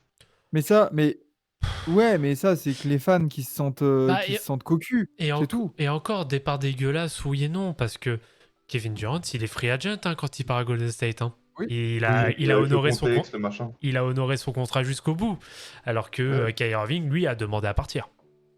Après, bon, j'ai pas envie de faire du hors-sujet, mais voilà, on connaît le contexte. Oui, non, mais je suis d'accord avec toi. Sauf qu'à cette heure-ci, en effet, Kevin Durant, tu peux rien lui reprocher parce qu'il a honoré son contrat jusqu'au bout. Donc après, Voilà. s'il a décidé d'aller ailleurs, certes, c'est bon. Voilà, on va pas faire de hors-sujet, mais ouais, c'est pas comparable. Non, mais c'est surtout que les fans du Thunder se sentent cocus d'avoir qu'il ait Oui, rejoint l'équipe qui les a éliminés la saison d'avant, enfin, genre quelques mois avant. Et voilà, tu vois, genre, c'est juste ça. Mais en soi, la discussion, tout comme Kyrie, il n'y a pas de discussion sur maillot retiré selon moi. Ou alors, ça oh, serait une énorme connerie. Kevin Durant, quoi. Oh. Ah, faut demander à Kevin Garnett et les Wolves, ça. Hmm. Oh, ah il y a oui, ben Gang des ça. Putos merci les gars pour la dernière fois pour le raid. Ouais. Incroyable. Ah, ça fait Incroyable. plaisir. Incroyable, merci à toi. On a vu que tu nous connaissais du catch. J'espère que quand même on propose d'autres contenus assez intéressants. Ah bah ça, et puis Mais bon, même après pour le format, même sur le format NBA 2K, hein, faut pas hésiter à passer, c'est tous les mercredis. sachant que là, on va partir sur le Fipit. Hein. Ouais, tout à fait. Avec Moi, Victor Wembanyama, Giannis Antetokounmpo, Scoot Anderson. Et un pic 2. Et un pick 2 en plus. En fait, vous avez refait les Lakers 2004. Exactement. Oui, exact. C'est ça. Mais Question, voilà. les gars, parce que on a beaucoup parlé, je sais pas si vous Mm. voulez enchaîner maintenant, mais on a Vas-y. beaucoup parlé du cas, pour l'instant, de Kyrie sur ses du coup 9 premières saisons, 10 premières saisons en carrière. Mais aujourd'hui, 12, hein. 12 saisons. 12. Ah, il est drafté Bah, en 2011, 2011. hein. Hein. Ouais. Oui, non, mais voilà, Mais mine de rien, ça commence à sa faire. Hein. carrière pour le moment. Maintenant, comment rétablir la barre pour Kyrie et surtout, pourquoi les Mavs l'ont payé 40 millions la saison? Parce qu'il. Alors, moi, sur ça, alors, on en avait parlé d'ailleurs sur le podcast aussi Forever et même sur TBA. Moi, je maintiens que c'était un pari, c'était un coup de poker de Mark Cuban parce que. Enfin, pas un coup de poker, un panic move. Voilà, j'avais plus le terme. Pour moi, c'est un panic move parce qu'il savait très bien qu'il était menacé par une éventuelle menace de départ de Luka Doncic. Donc, il a fallu ramener un gros nom. Et malheureusement, Kyrie Irving, c'était un peu le seul nom qu'il y avait au vu du contexte qu'il avait avec les Nets. Donc ça a été la bonne opportunité de le prendre, sans éviter non plus d'avoir à se séparer d'énormément d'assets, même si pour moi, voilà, les assets qu'il a quand même envoyés ont été très importants pour Dallas, notamment la saison dernière. Donc non, pour moi, c'est un panic move, rien de plus. Et Alors, autant je comprends le panic move de le faire venir, mais par contre, le panic move de le prolonger 3 ans avec une option de joueur jusqu'à 2026, Ouais. Ça, Pour Mais un ça, mec, cette saison, on parlait de lui comme potentiellement un gars qui pouvait prendre sa retraite demain. Hein. parce que je pense qu'il est convaincu que ça peut marcher avec et qu'il voulait pas qu'il y ait une équipe, je sais pas, un type les Lakers ou je ne sais quoi, qui fasse un Mhm. montage ou via et qui se mettent d'accord via un sign and trade et compagnie pour l'avoir. Je pense que c'était vraiment pour pouvoir le sécuriser. et aussi, concernant le tarot, n'oublions pas que les Mavs, c'est pas non plus un énorme marché. Oui, Genre, qui veut aller à Dallas en étant free agent, bah t'as. Quand même, c'est quand même une grande ville. Ouais, mais tu vois, genre, quand t'es Kyrie, il est encore dans son prime, tu vois, genre une superstar dans son prime qui voudrait C'est une aller. superstar, Kyrie. Bah, pas une superstar, ouais, j'avoue, j'abuse. Une star tout court. En fait, Pour aller à Dallas dans le... son prime, faut qu'il y ait un ça, tarot derrière. Et ouais, aussi, je pense que ce tarot est là parce que, comme tu as dit, ils ont lâché tellement d'assets importants Ouais, que ouais. t'as pas envie de le perdre, bien sûr. genre contre les Lakers qui vont t'envoyer Looney Walker. c'est ça, en fait, les Mavs, là, ils ont fait une Raptors avec Potel. C'est qu'ils ont fait un pari. Vas-y. Et en fait, ils voulaient pas, comme tu l'as dit, Quentin, ils voulaient pas le perdre pour rien. Et ils sont un peu trouvés dans l'obligation de le re-signer, d'autant plus que cette free agency-là, ils pouvaient pas le laisser partir en mode bon, au pire, on se libère du cap. Est-ce que tu avais qui sur cette free agency parce que tu as un Luka Doncic qui commence, je pense, à être assez impatient. Ouais, oui, Et au cas où tu laisses partir Kyrie, mais pour prendre quoi? Et comme tu dis, au cas où ouais, tu vas l'envoyer aux Lakers, quoi, mais contre ouais, Lonnie Walker, Rui Hachimura, est-ce que ça te rassure Luka Doncic? Non. On aurait pu prendre Si. Fred VanVleet à Ouais, la free voilà. agency. Bah, Tu vois, pour et le encore. tarif, Ah bah Bah, par en contre, le vrai, tarif est extrêmement élevé. Mais, mais tu vois, moi, de toute façon, Vladimir et moi, on est dans la même lignée. C'est-à-dire que ouais, c'est un panic move de ouf. C'est pas forcément le profil qu'il fallait à côté de Luka Doncic. Et après, pour répondre à ta question, Sam, est-ce qu'il y a une porte de sortie possible pour Kyrie? Oui, il faut qu'il retrouve cette structure pardon, d'équipe et de hiérarchisation en mode voilà, c'est toi, toi, tu fais ça dans l'équipe. Tu sers à ça, Bah, dans ce moment-là. en Et plus, peut-être qu'avec Luka Doncic, peut-être que Luka Doncic est le joueur idoine pour ça. alors après, voilà, alors Oui. dans ce principe-là, je pense que en effet, il va y avoir des réajustements qui vont être faits vis-à-vis de Kyrie Irving, parce qu'il faut rappeler aussi, alors déjà, Luka Doncic, c'est quelqu'un qui aime beaucoup avoir le ballon en main, mais à côté, Kyrie Irving est un très bon joueur aussi off-ball. Il est très bon sur du catch and shoot et compagnie. Alors certes, ce sera pas, enfin certes, ça va, on va dire, le brider dans ce qu'il sait faire, parce que c'est voilà, comme je le disais, pour moi, c'est le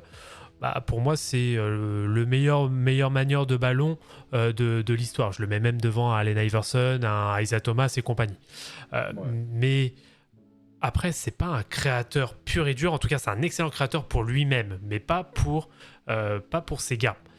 Contrairement à Luka Doncic, qui lui a un sens de création pour les autres qui est quand même bien au-dessus. Donc certes, ça va le limiter parce qu'il aura beaucoup moins le ballon en main, mais vu que c'est un excellent spot-up shooter et qui est capable en effet de très bien se démarquer à la fois et aussi en parallèle d'avoir de l'efficience au tir sur du catch and shoot, je pense que c'est quelque chose voilà, qui peut éventuellement fonctionner. Je ne mettrai pas non plus ma main à couper parce que ça dépendra aussi bien sûr de Monsieur Kyrie Irving, parce que je pense que si ça fonctionne ou que ça... Enfin, si ça doit fonctionner ou si ça doit échouer, ce sera uniquement entre les mains de lui, entre ses mains à lui. Donc, après, ça peut fonctionner jusqu'où? Une demi-finale? ah, Après, ça, c'est une autre histoire après encore. Non. c'est ce que je voulais dire, c'est que là, je vois, il y a Scram qui demandait, voilà, dans la hiérarchie des lieutenants de la ligue, ça tombe bien, on a fait une élection sur les meilleurs lieutenants all-time, et d'ailleurs Kyrie y était, Qui a fait l'unanimité, on peut le qui dire. a fait l'unanimité exactement. Mais en fait, c'est ça. Est-ce qu'on peut, on peut pas vraiment juger l'importance que peut avoir ou même la place de Kyrie dans un classement ou dans une pyramide, wink wink. Mais ça dépend, comme tu dis Vlad, ça dépend que de lui. Mm. Si il retrouve une espèce de régularité dans le nombre de matchs joués et que, comme tu dis, bah ouais, en fait, le Kyrie Imagine, après, on verra, on abordera la question du coach, mais si Kyrie il sort très vite dans le premier quart-temps, et qu'en fait on a des minutes avec Luka, mais aussi des minutes en mode Kyrie, t'es tout seul avec la seconde unit et c'est toi qui portes le ballon, Ouais. et qu'il soit vraiment mieux drivé. Là, on va pouvoir avoir des séquences où Kyrie, il va être super intéressant. Mais il faut qu'il soit cadré dans son rôle, dans ses rotations, dans ce qu'il doit apporter avec tel joueur, tel joueur, tel joueur. Et je pense que, que Trev et Pawa, là, ils parlent de Jason Kidd. Jason Kidd, pour moi, n'est pas un problème à Dallas. Non. Pas encore. Pas Non, du tout. en tout cas, pas Pas pour le du moment. Non, non. Pas Il ne du faut pas oublier que Jason Kidd a emmené, parce que c'est toujours ça qui est compliqué avec les coachs, c'est que quand ça va bien, c'est les joueurs, quand ça va mal, c'est le coach. La finale de conférence 2021 là, de Dallas, Mm. c'est aussi à mettre à son crédit. C'est une défense super intéressante, c'est un effectif qui était bien foutu, Oui. bien hiérarchisé. Il faut pas juste dire ouais, c'est Luka. Non, non, attention. Jason Ouais. Kidd fait du bon taf et il a été énormément handicapé. Handicapé par ce move de Mark Cuban qui lui a explosé un groupe qu'il avait dans les mains, quoi. C'est ça. Et Donc, voilà, faut pas faire de donnons conclusion. un peu de crédit à Jason Kidd et attendons de voir cette saison, avec une saison complète et pas de mouvement en pleine saison. Mm. Voilà, donnons-lui un peu le bénéfice du doute. Ouais, parce que faut quand même rappeler que Dorian Finney-Smith et Spencer Dinwiddie, Ouais. c'est quand même deux joueurs qui ont été très importants Bien sûr. en 2021-2022 dans le run en playoff, parce qu'il faut quand même rappeler que Spencer Dinwiddie, c'est quand même le très très bon joker de luxe en sortie de banc, avec à côté Dorian Finney-Smith, que d'ailleurs je trouve que beaucoup sous-cotent pour le Ouais. coup, parce que c'est un excellent défenseur, c'est un mec qui est capable de faire vraiment le sale boulot à la place de n'importe qui, et surtout, et ça moi je le revendique à chaque fois, qui est extrêmement clutch. Quand il faut mettre des gros shoots en fin de match, le mec ne tremble pas. Mm. Mais t'imagines en 2 ans, bon après c'est pas la preview des Mavs, mais ils ont perdu Spencer Dinwiddie, Trey Burke, Jalen Brunson, Ah quand ouais. même, Reggie Bullock, Chris Tapps, Dorian Finney-Smith, Davis Bertans et Boban. Donc ils ont Wood perdu aussi, pour énormément de joueurs qui avaient beaucoup de minutes. Ouais, bien Christian sûr. Wood aussi. Hein. Bah ouais. Christian Wood aussi, mais il y était pas quand ils sont allés en finale de Ah oui, pardon. Ah oui. Non, mais c'est un grand chamboulement dans ces Mavs-là, et il faut espérer qu'avec cette free agency là qu'ils sont en train de faire, ils retrouvent un semblant de constance en fait et d'équilibre dans ce roster. Mm. Tout simplement. Ah, c'est sûr. Parce que Donc, Kyrie peut être un magnifique lieutenant. et Comme puis, il peut être un lieutenant super toxique. Oui, et puis voilà, faut aussi se redire que pour le moment, excusez-moi, pour le moment, l'échantillon qu'on a de Kyrie Irving avec Luka Doncic, ça ne reste qu'une trentaine de matchs. C'est ça. Bah, c'est 20 Non, c'est 20 matchs. 20 matchs. 20 matchs pile. Voilà, waouh, Et génial. encore, 20 matchs à Dallas. C'est pas ça veut pas forcément dire qu'il a joué avec Luka. Oui. Mm. Non, c'est sûr. C'est ça aussi. Donc c'est pour ça, moi, Ouais, la saison là, Dallas, et qu'on le mette comme principal responsable de l'échec, en tout cas de la descente Non. infernale de Dallas en seconde partie de saison, non, je suis désolé, c'est Mark Cuban, point barre. Il a joué 16 matchs avec Luka la saison dernière. Ouais, bon voilà, donc paye ton échantillon pour le coup, quoi. Et en 16 matchs avec Luka, il tournait en 26,5 points de moyenne, 5 rebonds, passes, 1,4 interceptions, à 51,6% au tir, 38,6% à 3 points et 92% au lancer. C'est typiquement le genre de ligne de stats qu'il faut qu'il ait l'année prochaine, tout en pouvant performer. C'est ça. En fait, c'est le résumé de la carrière de Kyrie. Il montre des bonnes lignes de stats. Maintenant, faut gagner. Maintenant, faut aller loin. C'est ça. Mais c'est peut-être la meilleure position dans laquelle il est depuis son départ de Cleveland. Bah là, oui, parce qu'on a un effectif qui a été construit, du coup, autour de Luka en 1 et lui en 2. Après, ça reste assez, pour l'instant, faible, mais on verra sur les prochaines saisons. Ça peut avoir un peu de sens. On verra. Mm. Mm. Bah, potentiellement, ils peuvent quand même avoir l'attraction arrière la plus indéfendable de la ligue, hein. Bah oui, alors par contre, oui, il n'y a Voilà. aucun doute là-dessus. C'est vrai que ça pourrait faire de sacrés dégâts si les deux arrivaient vraiment à bien s'entendre. Bon, Et attention à la doublette Fred VanVleet, Jalen Green, évidemment. vas-y, toi, vas-y. La fameuse doublette à... Oh la vache. Ouais, non. Ah, parce que là, ils ont pris qui, là, tu vois, sur la free agency? Ils ont pris Dwight Powell, ils ont prolongé Non. Dwight Powell, ils ont pris Grant Williams, ils ont Ouais, récupéré pas Seth mal. Curry. Ils ont le jeune, là, Derek Lively, qui pourrait jouer Pivot. pivot, ouais, à voir si ce sera lui ou Javal le remplaçant. Peut-être même des minutes de titulaire en fonction de comment il se développe. Ouais, Javal, il va être gentil, mais... Non, ouais, voilà. Après, je pense que, tu vois, typiquement, Josh Green, Jaden Hardy, ça va être... Surtout Josh Green, ça va être la saison où il va falloir step up. Ce sera peut-être le facteur, tu vois, qui peut faire un peu changer la saison parce que il sort d'une saison très correcte, surtout une fin de saison où il n'y avait plus rien à Dallas et où il sauvait un peu les meubles. Mhm. Donc hâte de le voir se développer en saison 4 du coup. Javal, il voulait pas partir. Si, Javal, il va partir. Et je pense qu'il faut aussi tourner la page. Comme tu as dit, Sam, là, Grave. voilà, faut tourner une page. Derek Lively, il a l'air d'être intéressant. Ça reste un 7-footer qui a l'air de bien courir, qui a des petites mains et qui peut Il tire servir même à dans... 3 le mec. De quoi? Il tire à 3 le mec. Ouais, non, mais c'est intéressant Plutôt justement bien. pour laisser les lignes de pénétration à Kyrie.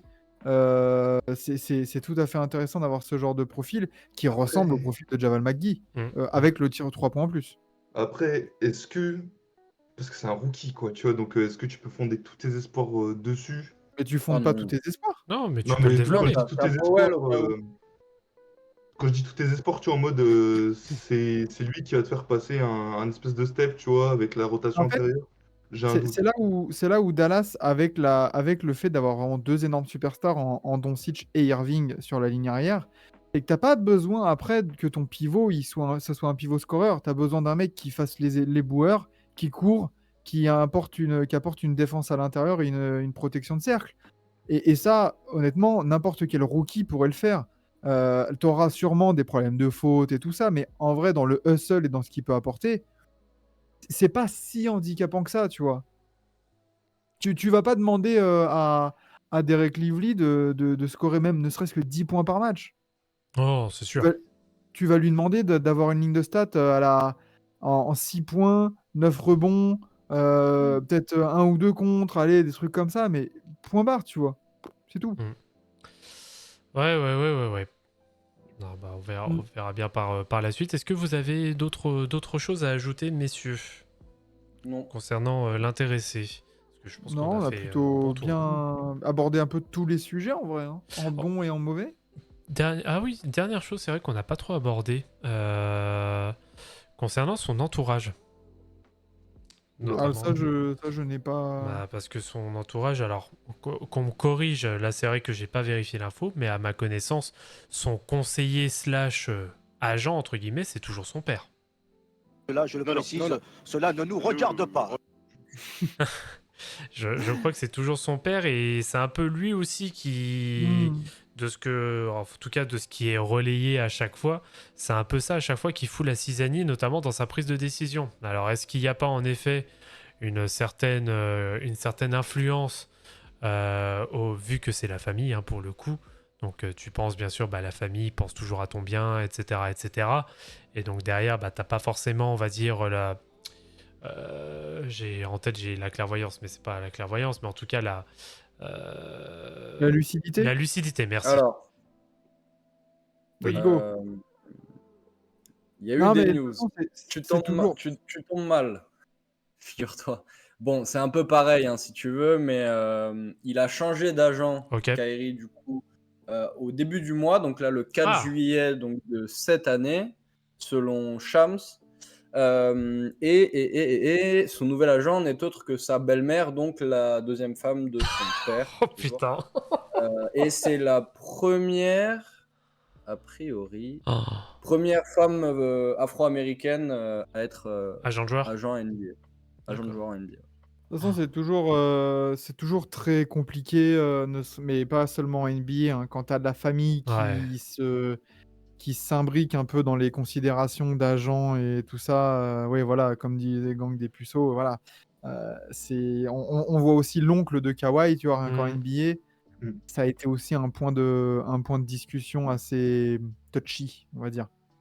Ouais. Bon, hein, pour le moment, pour qui ça se porte, on va dire plutôt bien, c'est Kylian Mbappé, éventuellement. Mais après, c'est vrai que. Et encore. Madame Véronique. Ouais, et encore, parce que c'est vrai que là, la situation avec le PSG, c'est pas la folie. Mais ouais, moi j'ai toujours un peu de mal, hein, en effet, avec les liens familiaux plus professionnels. Ça fait jamais très bon ménage, comme le dit le gang des puceaux. Ouais. Mais Surtout en NBA, en vrai, au-delà du foot où tu as Rabiot et Mbappé, ouais, c'est que là, si on prend les exemples de Kawhi et Irving, on peut même pas dire que dans la vie de tous les jours, ce soit des mecs équilibrés, on va dire. C'est qu'en plus de ça, en plus d'avoir une espèce d'influence familiale dans la sphère professionnelle, mm, tu peux même pas te reposer sur un sportif qui a vraiment un style de vie ou une manière de faire assez classique, quoi. Je veux dire, bon, Kawhi, on connaît le perso, Kyrie aussi, tu vois, genre, ça peut même pas contrebalancer un peu les influences qui peuvent être néfastes ou bénéfiques. Bah, c'est assez lié en même temps parfois. oui, Là, c'est vrai. sur tous les cas dont on a parlé sur le tribunal, si je me rappelle bien, il y a eu que des problèmes où à chaque fois on disait à l'entourage, ça a l'air compliqué, le gars n'est pas aidé, et à la limite, ça a le désavantage plus qu'autre chose. Mais aussi, c'est aussi l'origine du problème peut-être, quelque part. Bah, Après, de toute façon, tu le vois bien avec le cas actuel, et désolé, hein, on va retomber dessus, mais Ja Morant, hein. oui, Oui. bah, Ouais. Exactement. C'est clairement symptomatique, en effet, d'un entourage qui est pas du tout équilibré, ou en tout cas qui n'est pas, on va dire, alors soit des plus fréquentables, ou en tout cas des plus fiables. Mais c'est vrai que, bordel, les darons ou les oncles en NBA, bordel, C'est la VAR insupportable, Ball, hein. C'est insupportable, hein. Jimmy Butler. Ah Euh, non. De quoi? Hein T'as dit quoi? J'ai dit Jimmy Jimmy Butler. Butler. Oh putain, enculé. Mais quel bâtard! Après, Euh, après, c'est un peu dans tous les sports, hein. Regarde, je sais pas si vous avez vu le film sur Williams là, mais c'est Sûr? un peu le même. Les sœurs Williams Ouais, avec Will Smith. Oui. ouais. C'est un peu l'histoire, et encore pour tous ceux qui ont été dans le sport, vous avez probablement tous eu l'exemple d'un parent qui était complètement fou quand son fils jouait. C'est Ah, très compliqué puis Oui. à quantifier même, et à gérer. ouais, le pire, c'est dans le tennis, quand la famille s'en mêle, ouais, ou même dans la musique, le père Jackson et tout, genre, les gars, Ouais. enfin, voilà. Ouais, ouais. C'est dans, Et dans... encore, dites-vous qu'il y a énormément de cas où les enfants n'ont pas réussi en fait. Oui, Ouais, bien sûr. Et ceux-là sont souvent les pires d'ailleurs. Bah, Ouais. c'est simple. En fait, t'as un peu tous les cas de figure, hein, dans la famille Ball, hein, parce que certes, donc il y a il y a comment dire, il y a l'aîné et le Benjamin, du coup, qui ont bien réussi, hein, parce que malgré tout, Lonzo Ball, malgré ses blessures, a quand même en tout cas un début de carrière NBA qui est très correct. Lamelo, bon, on n'en parle même pas, hein, avec notamment le gros chèque qu'il a chopé. Lonzo Ball, Lonzo, reviens. Lonzo, petit ange, parti trop Petit tôt. ange parti trop tôt, reviens imposer ta défense, C'est un peu s'il ça. te plaît. Et, Juste viens poser ton playmaking, les Bulls en ont besoin. et à côté, tu as Liangelo, par contre, où c'est cataclysmique. Attends, c'est quoi? C'est le dessin vilain du petit fan. canard, là? Le Ouais, dessin du fan. c'est un peu ça, ouais, le vilain petit Oh canard. les dîners de famille à Noël quand t'as Lamelo et Lonzo qui flexent avec leur contrat et lui qui pointe à Pôle emploi. Bah, je sais même pas s'il est encore en G-League, lui, d'ailleurs. Il était pas reparti en Australie? Mais Ah, bon, il a c'est pas pas, son- les gars, attention, c'est pas le sujet. Oui, c'est pas le sujet en soi. Mais voilà, l'entourage de Kyrie qui peut aussi expliquer le fait qu'il y a certaines décisions, comme peut-être la décision originelle de partir de Cleveland. Hein. Ouais, non, bien sûr. Ça, de toute façon, on peut tout laisser supposer hein, sur ça. Et je revois là, je vois le commentaire de Scram sur Ouais. le contre-exemple Steph et 7. Alors attention, hein. Alors, Même si ça doit pas être je vais, marrant, les dîners de famille. alors, je vais marcher, on va dire, un peu sur des œufs. Mais la famille dite parfaite, où les relations en famille, tout se passe bien, très catho sur les bords et compagnie, au vu notamment des révélations, notamment des parents, de ce qui s'est passé avec les parents. Attention, Mais voyons. je marche un peu hein, sur des œufs en disant ça, mais ouais, faut faire gaffe. Pas la On ne sait pas tout. Bah, il y a le daron Curry, Del Curry, qui a trompé sa femme et Voilà, compagnie. Hein. on va dire que Dell dans sa voiture, c'était plutôt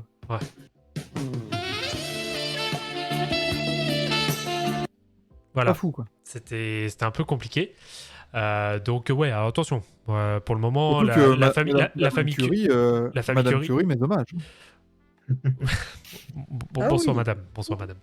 Une très belle femme, faut dire ce qui est. Non, mais il faut dire ce qui est. Faut dire ce qui est. Une très belle femme. Et Madame Paul le trouve mais attention, c'est là aussi un peu où c'est à double tranchant, c'est que les équipes, façon de parler, les familles qui se mettent toujours très en avant, la famille, etc. Attention, ça cache toujours énormément de Oui, choses évidemment. derrière. C'est comme les couples, vos couples de potes qui s'affichent de ouf sur les réseaux sociaux, ça cache toujours quelque chose. C'est des C'est ça. prouveurs. Voilà. C'est exactement ça. J'imagine pas la pression de Brony qui va arriver. Ouais. Alors, bah, la pression, je pense pas qu'elle viendra de la famille. Ouais. Mais par contre, la pression médiatique, ça on le sait, Après, on sait d'avance. je veux dire, il a quand même le daron qui a su surmonter la pire pression all-time sûr. en NBA. Hmm. Je pense qu'au niveau des conseils, LeBron James, c'est pas le pire des pères. Hein. Ça devrait aller. Ça devrait aller. Exactement. La famille Kardashian. Après, t'as des cas contrario où ça peut encore aller, tu vois. Tu regardes la famille Doncic, ça va. Oui, mais après, attention, les gars. Là, Ouais, mais attends, Non, la non, fa- mais faut la faire fa- un attends, parallèle, c'est tout. non, mais attends, la famille Doncic, y a pas une affaire là entre Lucas et sa mère là? Si, parce que c'était elle son agent, je sais pas quoi, mais je parle de la formation de base et tout, de avant Ah. qu'il arrive. Ouais, Parce c'est qu'il y encore avait, différent là, contexte européen là. Ouais. Vous avez des scoops de ouf. Moi, j'ai. Ah, Là, mais je tu précise, vois ça cela ne nous regarde pas. Regarde Soyons pas, honnêtes. et ce n'est certainement pas à nous de divulguer les ragots. Voilà. Si, mais concernant Rappel Lucas obligatoire. Doncic, je crois qu'il demande même à sa mère de l'argent, hein, je crois, parce qu'il y a, Si. je sais plus, il y a une histoire je sais plus si c'est une histoire d'image ou je sais plus quoi, mais bon, enfin bref, c'est compliqué. La mère de C'était Luka, ça. bon. La famille Jokic Enfin a bref, l'air saine. messieurs. C'est pas la question. La Voilà, famille- exactement. ouais, On gardera ça pour une radio libre avec Enzo. hein. exactement. D'ailleurs, la maman de Election Luca, night. boulot hein, au passage. Hein, mais...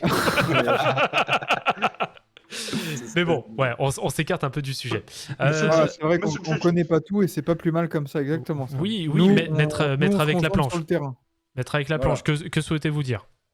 Non, je disais, monsieur le juge, calmons-nous. Ah, non, oui. Calmons-nous, Oui, mais à la très belle, À cette heure-ci, c'est moi qui dirige l'assemblée, donc je fais ce que je veux. la très belle maman de monsieur Luka Doncic n'a rien à faire dans cette affaire. D'ailleurs, c'est bizarre, j'ai pas reçu de votre part un message disant Sixers champion 2025, votre honneur, et Embiid le triple MVP. Bizarre. Non, parce que j'ai confiance en vos capacités de jugement, votre honneur. Bon, Est-ce qu'on conclurait pas ouais, est-ce qu'on conclurait pas? En effet. Donc on. par dire que Kyrie Irving C'est un PD.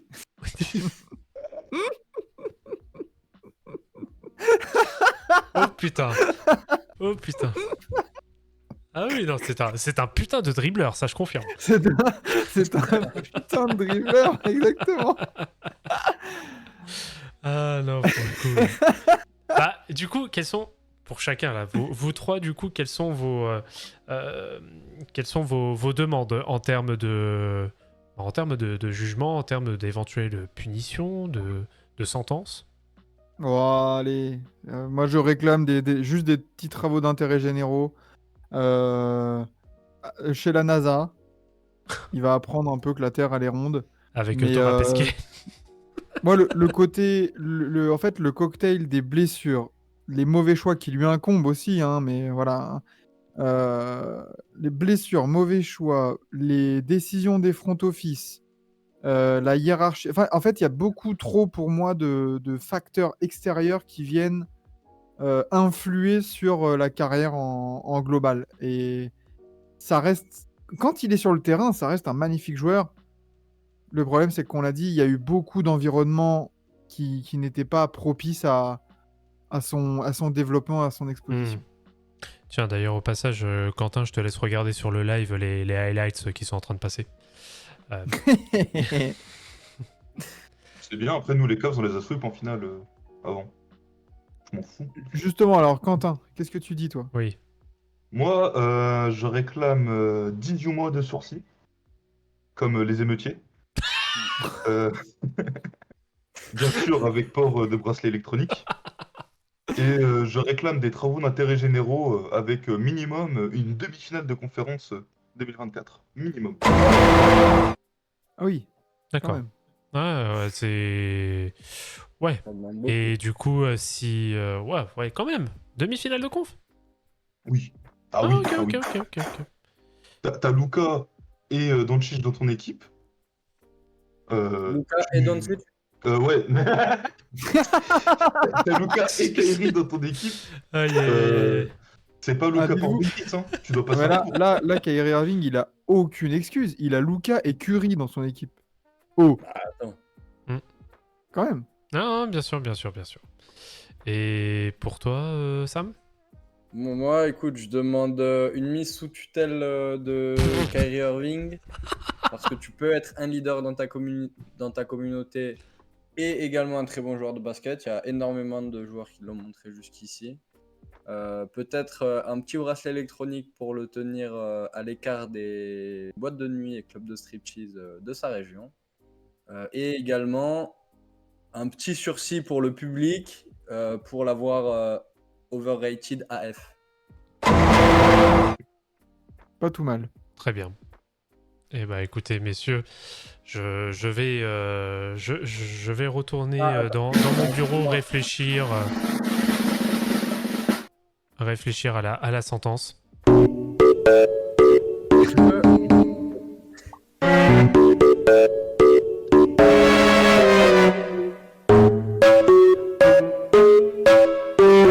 Moi, ça me fout ça.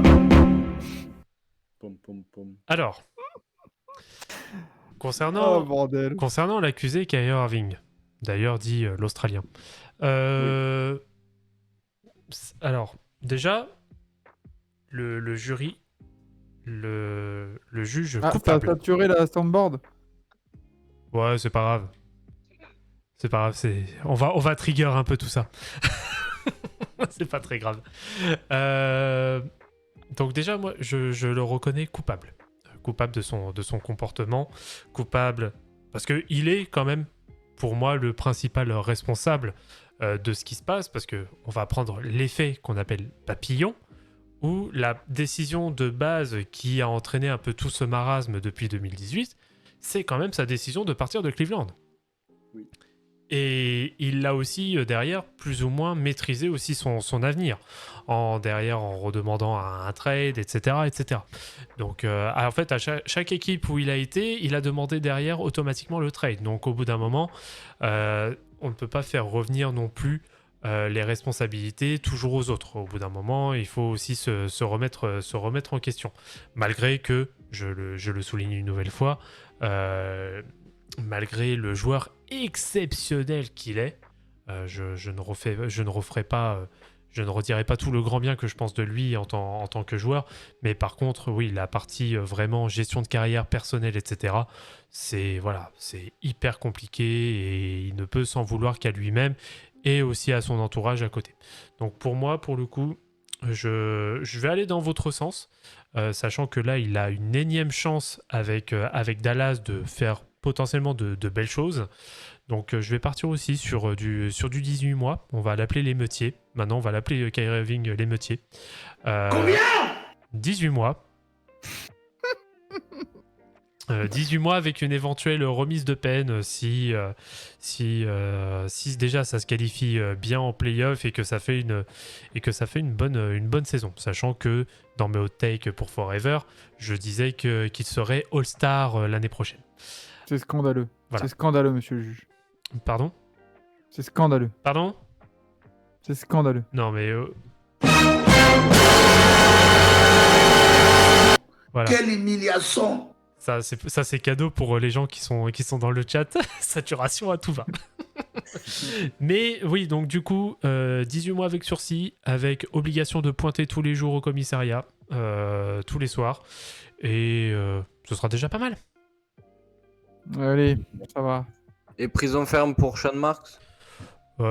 Oula. Nani? Oui. Sean Marks. C'est vrai qu'il mériterait un petit tribunal lui aussi. Hein. Ouais, attention. Ah, il pourrait mériter aussi. On va finir par faire un tribunal. Le tribunal, on va dire que c'est l'émission anti-net. Tu sais, on a fait Ben Simmons, on a fait Kyrie Irving, on va faire Sean Marks. Et d'ailleurs, si vous voulez voir celui de Kevin Durant, il y a un très bon live, un très bon podcast sur son jugement. Apparemment. Hashtag Team Duncast. Et Russell Westbrook aussi au passage. Et Dwight Howard. Un peu moins bien celui-là. Lequel ? Sur Russ. Pourquoi ? Il avait pas été condamné coupable. Ah si, moi je l'avais condamné coupable. Ouais, voilà. Enfin non, Bah, c'était même pas moi le a juge. raison. C'était A même- raison, du coup. A posteriori, a raison. Bah malheureusement, oui, ça me donne quand même plutôt raison, hein, l'histoire derrière. Mais- Non. Ouais, quoi mais lui, il le défend parce qu'il a défendu les Clippers la semaine dernière, lui. Je le défends parce que lui et moi, voilà. C'est un PD! Ah, mais vas-y, c'est bon, Westbrook. On est fatigué. Ah, c'est bien, je suis pas tout seul à le penser, c'est cool. Ouais, c'est bon. Ouais, mais en là, vrai, toi il a- aussi, tu montes sur les 13 d'Iverson, c'est bon. Il a eu, Mais il quel a eu son rapport heure de gloire quand il était tout seul à jouer. C'est bon. Voilà. c'est bon. On va passer à autre chose. Hein. Hein Qu'est-ce que t'as contre Allen Iverson, Quentin ? Il a des 13, j'aime pas. Toi, tu dis ça parce que t'as plus de cheveux. Ouais, tout ça parce Alors- que Kawhi Leonard aussi en a. Aussi. Voilà. Voilà. Les bons joueurs, ils ont le crâne rasé. Comme Tim Duncan. Bah non. Bah, Tim Duncan, il avait pas le crâne rasé tout le temps. Hein. Ouais, il se rasait, ça va. Comme Ah. LeBron James. Ouais, c'est ça, comme LeBron. Là, tu peux dire Exactement. comme LeBron. Oui, là, je te rejoins. Enfin, Non, mais bref. Attends, Duncan, il a jamais. eu le Il a crâne rasé, il a tu te même eu une racontes, mini toi. afro à un moment. Ah, si. Ouais. Mais il y a une certaine époque, il se rasait le crâne. Wow. Oui, quand il avait 39 ans. Ouais. non. Et maintenant, il a des Bonne dreads. Detroit. Ouais, au tout début, mais tu sais très bien que les joueurs au début de carrière, ils ont toujours des coupes de cheveux dégueulasses. C'est comme Kevin Bah, Love. C'est comme Demandez Kevin, Fred, c'est comme, il se c'est comme Kevin Love qui avait les cheveux rasés aussi, qui avait les cheveux complètement tondus. Ouais, ça faisait plus skinhead qu'autre chose. Mais Grave. je n'en dirai pas plus. Bah, ça faisait très émeutier pour le coup. Exactement. Bon, Bon. je pense qu'on est plutôt pas mal concernant notre ami Terre plate. Ouais. Nuance, LeBron est chauve. Non. Il se dégarnit. Ça va pas tarder. Il s'est Ginobili dégradé, aussi, donc, il avait le crâne rasé. Ouais. Charlie Villanueva aussi. C'était pas de son ressort. ouais, Gino, ça tombait tout seul, je pense aussi au bout d'un moment. Non, c'est sûr. Ah là là. Ah, pour dire que voilà, Kyrie, fais chier. Reconcentre-toi sur le basket. Arrête de parler. Exactement. Arrête de tweeter des emojis aléatoires. et reviens nous foutre 27-28 points par match là et qu'on puisse te revoir en playoff avec un vrai rôle quoi. Bah, en fait, c'est même limite en une phrase, c'est ferme nos bouches en fait. Oui. Ouais. Mais en fait c'est le propre des tribunaux hein, j'ai l'impression là. Ouais, bah c'est beaucoup de cas où on se dit au final, bah tout ce qu'on demande en fait, c'est que bah tu fermes nos bouches en fait. C'est ça. Hein. Il y a eu Ben Simmons, il y a eu Lillard, il y a eu les Clippers, il y a Irving. C'est vraiment le truc de bah vous avez fait de la merde pour l'instant. Mm. Ferme nos bouches. C'est ça. Simplement. C'est ça. Bon, bah, je déclare cette séance close. Merci, Cette séance- messieurs. Finito. Finito, tout à fait. Je vous remercie, messieurs, d'avoir pris le temps de vous pencher sur le cas Kyrie Irving. Et on se dit, du coup, rendez-vous pas plus tard que demain soir, éventuellement, si l'intéressé a une connexion Internet correcte. Si besoin est, je le re-host moi-même. Hein, Ouais. puis voilà. On verra bien, ouais.